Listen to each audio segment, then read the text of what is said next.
We're partnering with AirAsia, more on them later. So there's this number that has taken the internet by storm, and people are writing this number on their wrist for some reason. And speaking of weird, why do some South Koreans starting to hate on American streamers? And what does baby oil have to do with it? Also, this farmhouse in Philadelphia, well, the owner complains about smelling floral scent whenever the clock hits midnight. As you can tell, we got quite a few Nugget stories today. So let's dig in, shall we? Oh, one more thing. One of these 3 stories is completely made up. And you'll need to guess which one that is. I'll give you a hint. It flies. Good luck. Now, if you're seeing me for the first time, hi, I'm Valf, your friendly neighborhood storyteller. My goal is to research and document stories that make you go, wait, I didn't know that. Tell me more! Let's get started, shall we? Imagine seeing a crazy challenge online and getting all hyped up about it. So you grab a pen and you write a 6-digit number on your wrist. You close your eyes and you drift off to sleep. But what if you never wake up? What if you're stuck in another dimension for the rest of your life? Would you take that risk? I mean, there's a 50-50 chance. It might or might not work. So this weird thing's been happening on TikTok lately. People writing this number 690452 on their wrists. And then, well, they just disappearing, allegedly. Some folks are even calling this number sequence cursed, saying it could send you to another dimension. Pretty wild, right? I mean, who could have thought that a simple number could just get rid of all of my problems? Funny enough, I have this friend who called me up one night, all excited, showing me the number I just mentioned on his wrist. And I was like, whoa, I thought I was the only crazy one. And he said, man, I don't know what this is, but I'm a maverick, you know? I just felt like doing it. Now, as a good friend, I told him, go on.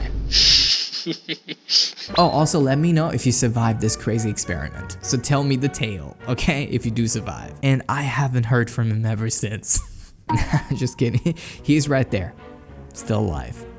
Unfortunately. Now, when I asked him about his experience, he said, well, I was feeling a bit under the weather, but when I closed my eyes, I kid you not, I had the best night's sleep ever. And I was like, a good night's sleep, huh? Sign me up. Let me go get my pen. It was right here the entire time. I walked all the way over there for nothing. What was that? What was the number again? 690452. I did it. Oh, you guys can see it. Do you see it now? Good. Let's see if I disappear or not.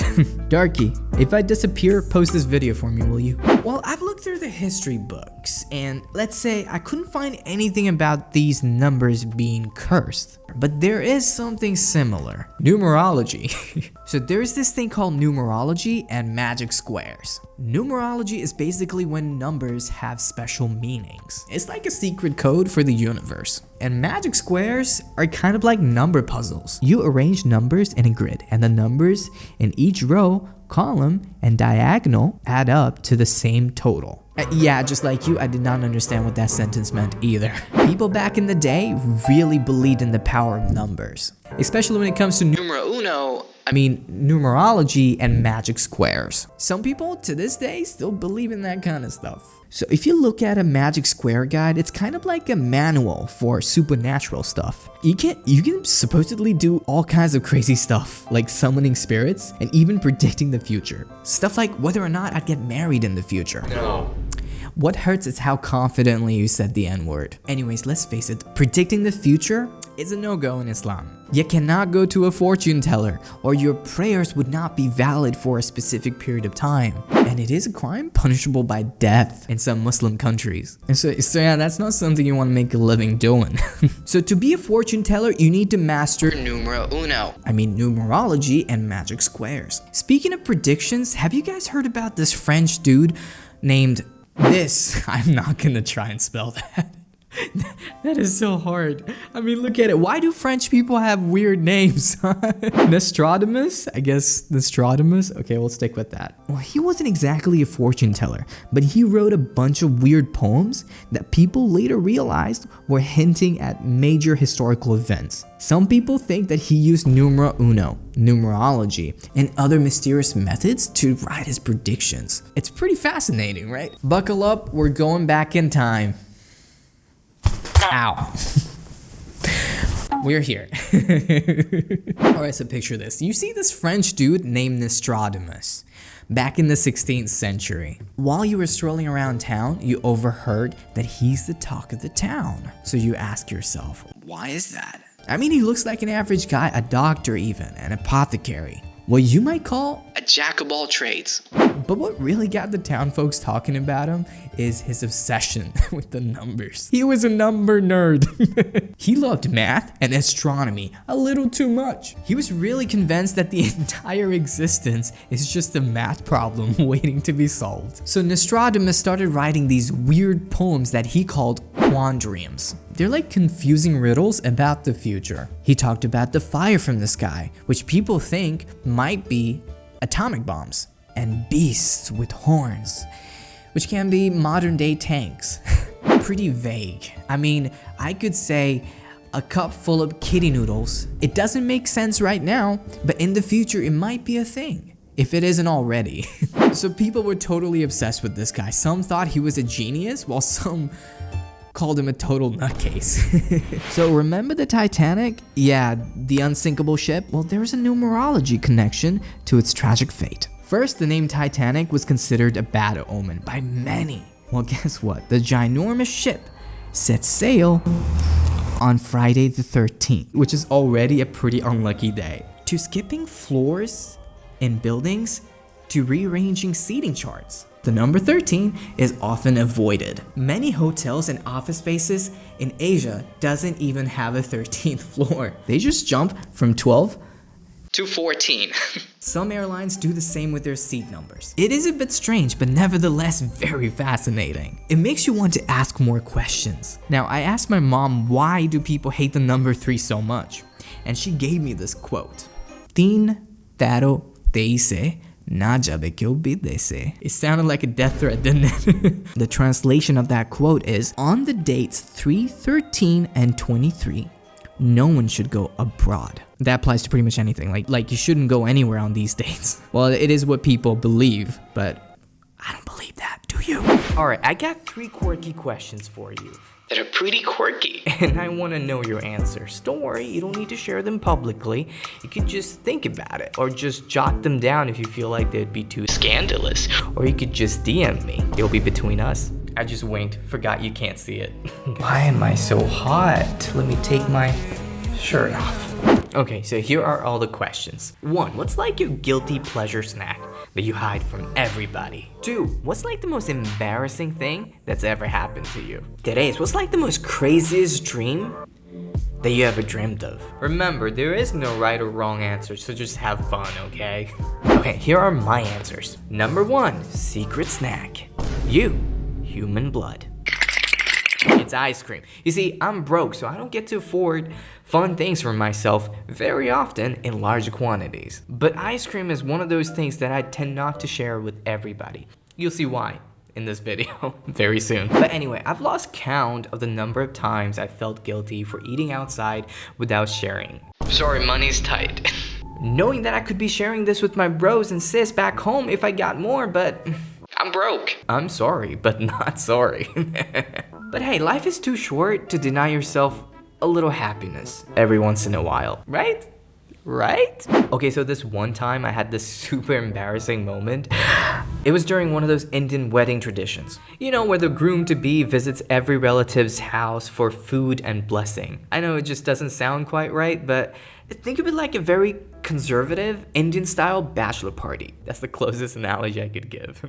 So I was tagging along with this cousin because he didn't want to be alone, and we were having a great time eating all sorts of delicious food. But then when it was all finished, and we got home, and I was about to leave to get to my home, my aunt pointed out something horrifying. My shirt was ripped right underneath my armpit. I could not believe that I was walking around all day flashing my armpits everywhere.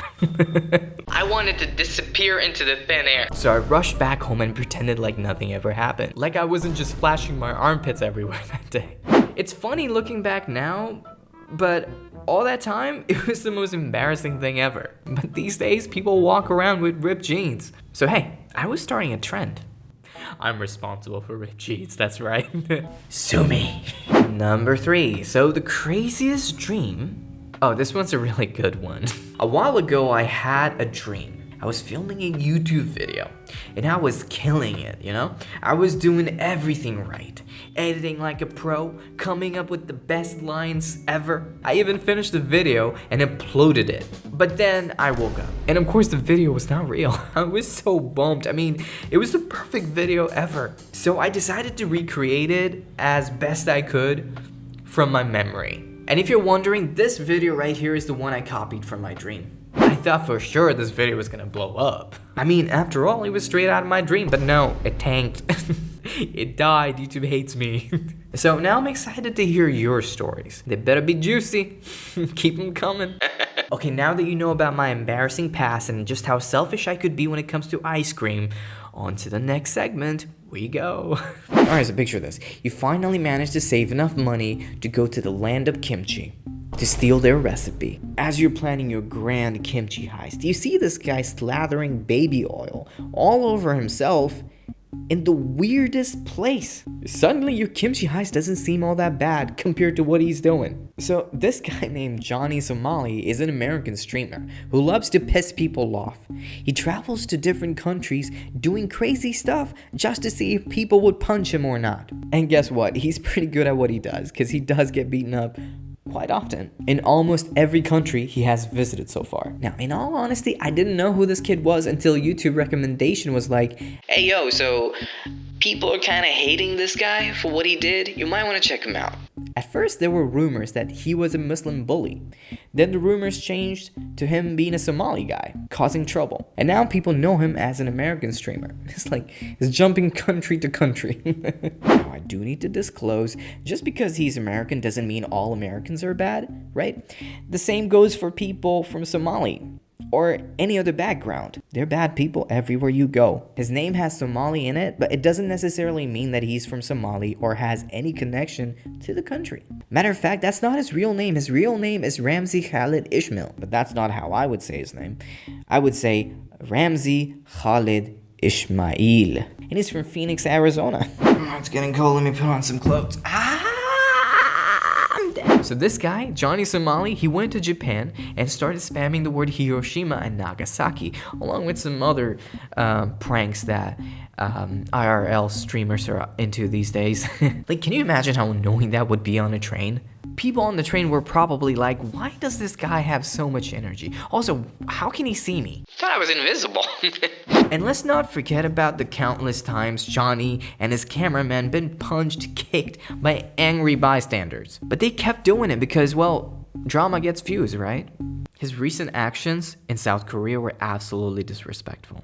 And the worst part is that he doesn't seem genuinely upset. He just apologized to save his face and continued with his toxic behavior. His audience seemed to like that kind of stuff.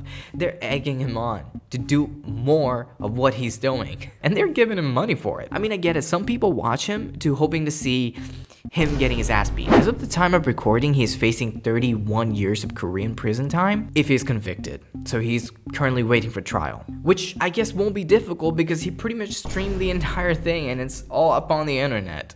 So they just need to find the clips and submit them as evidence. Also, he can't stream anymore. He has been banned on all the social platforms. The Korean police took his passport away, which was supposedly an emergency passport, according to him. Wait, what's an emergency passport? Exactly, what's an emergency passport? Is that something I don't know about? Imagine waking up one morning and seeing half of the village running towards the mountains. You would be like, wait, what's going on? Korean mountains aren't necessarily vacation spots, and not exactly known for their food supply. They're grabbing whatever they could and running for the hills. It was kind of like a mass immigration. So why were they doing this? The Japanese army was brutal and life under their occupation was a nightmare.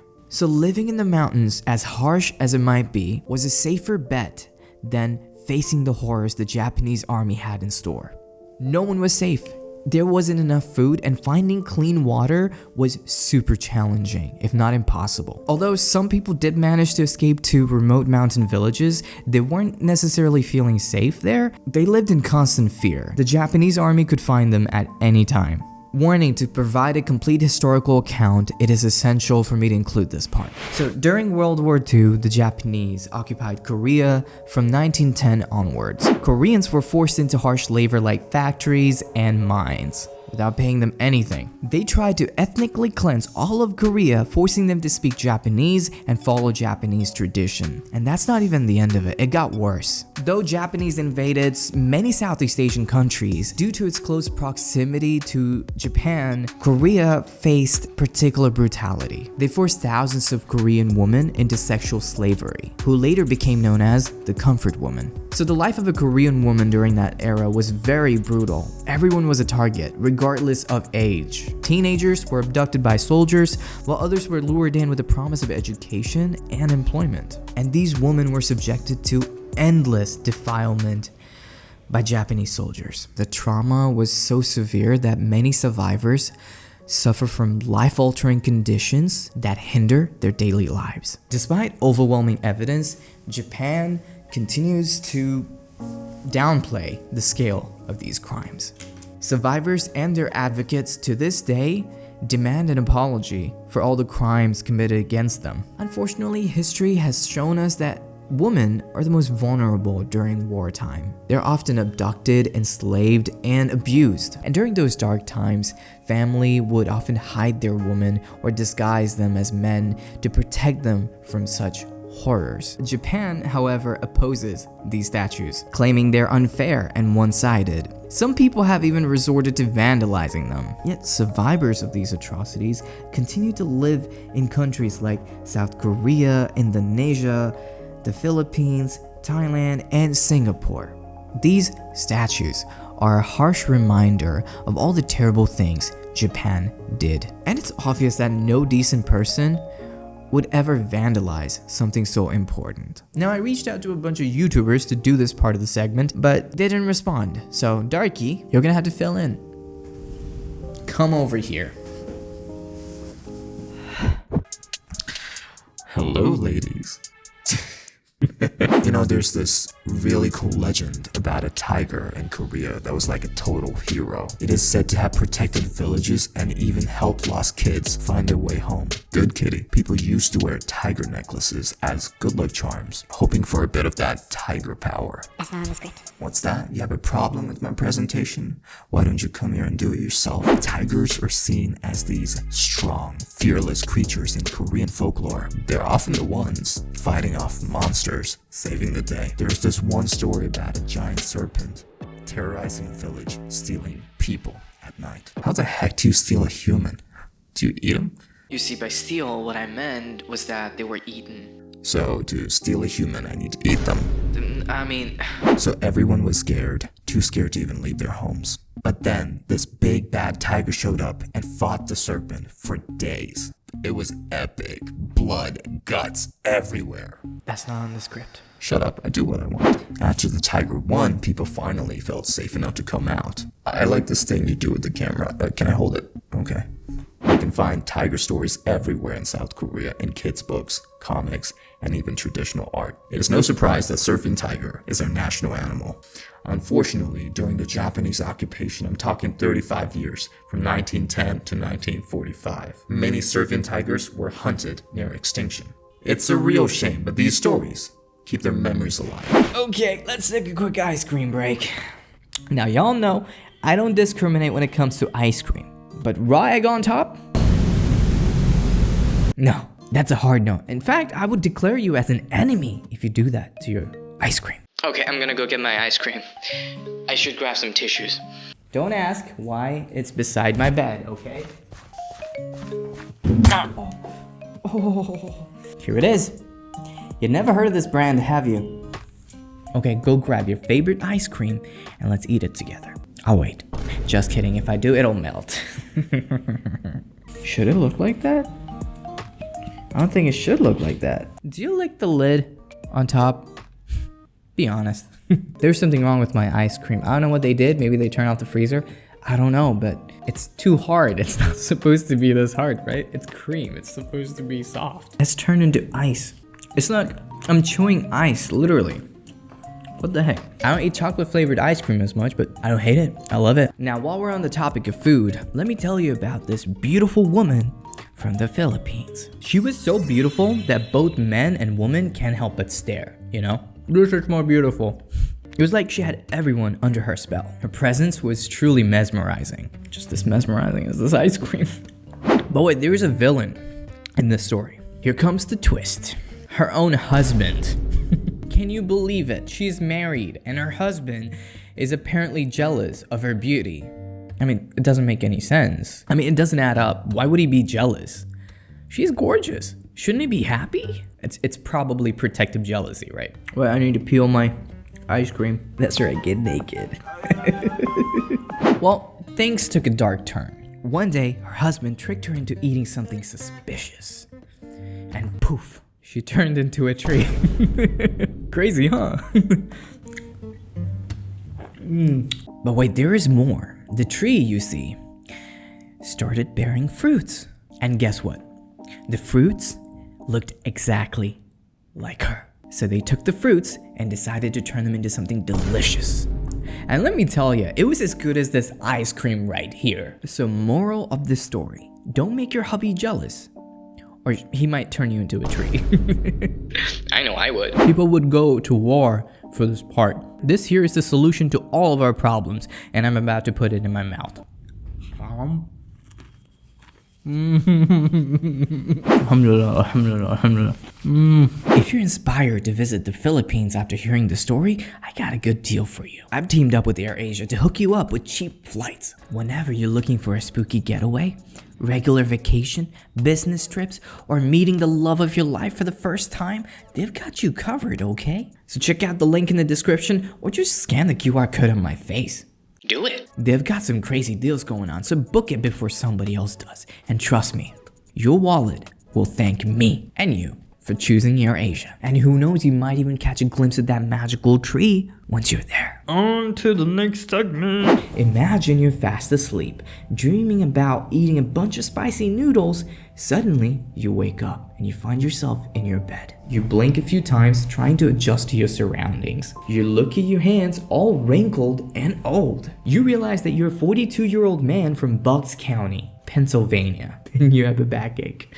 Pennsylvania. Am I saying that word weird? You grab your phone, you check the time. It's 3:14 a.m. A sweet floral scent fills the room, making you salivate a little bit. It makes you go, I love making that sound.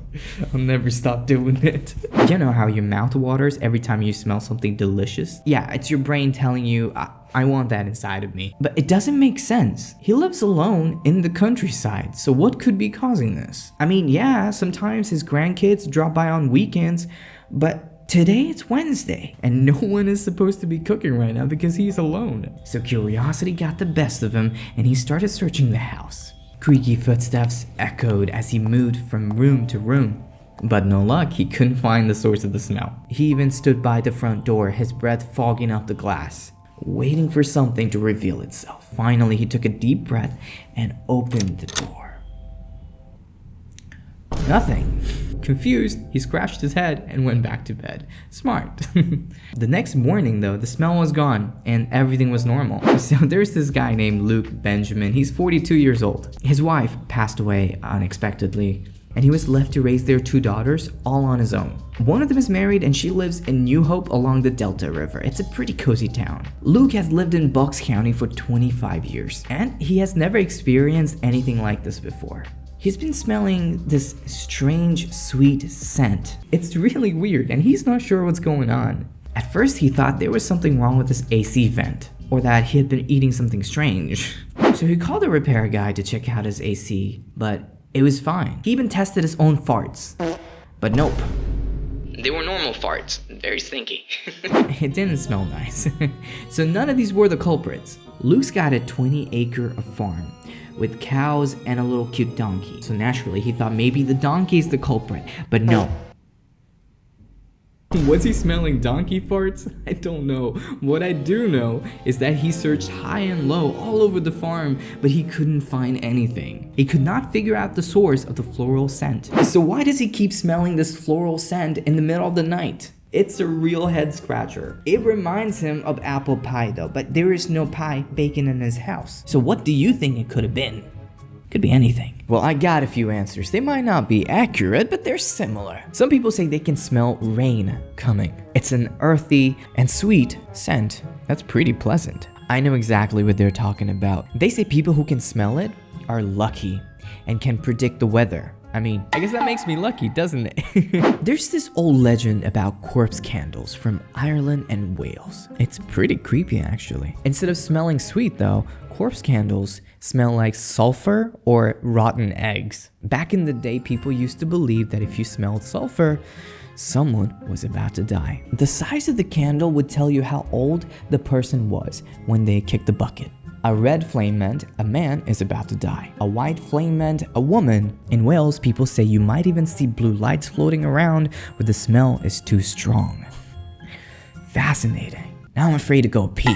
There was this old story from Wales written by this person in the 1880s. I tried spelling the name, but I couldn't. Looked like an ancient spell. The story goes as follows. A woman was taking care of her sick sister at home. Her husband was away, so she was alone with her children. After putting the kids to bed, she was about to go to sleep when something strange happened. A spooky sound like cloth rustling filled the room. The woman looked behind her and saw a ghost of a man named John Richards, who had died 10 years ago. He was holding a glowing candle, and his cold stare scared the shit out of her. She woke her son.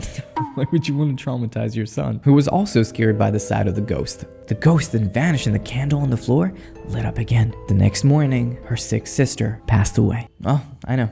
The ending is tragic. However, fairies, that's right, I don't need no segue. Fairies are said to smell like flowers and live in gardens, forests, and creeks. Some people even used to believe that if you smell fairies, there's a 99.9% chance that you'll find a treasure nearby. You know, thanks to Celtic storytellers from Ireland, Wales, and Scotland, we have all those creatures that made our childhood so magical. I mean, who didn't have a crush on Tinkerbell? I still do. It's kind of unusual to think that so many people used to believe in fairies back then. I guess those old tales were really convincing. The Irish, however, took their fairy lore pretty seriously. I mean, there were rules that you just didn't break. Imagine somebody saying, Hey, don't take that trail. It's for the fairies. In 2024, you would think he's a crackhead. But no, he is serious. If you go down that way, you will get magicked away.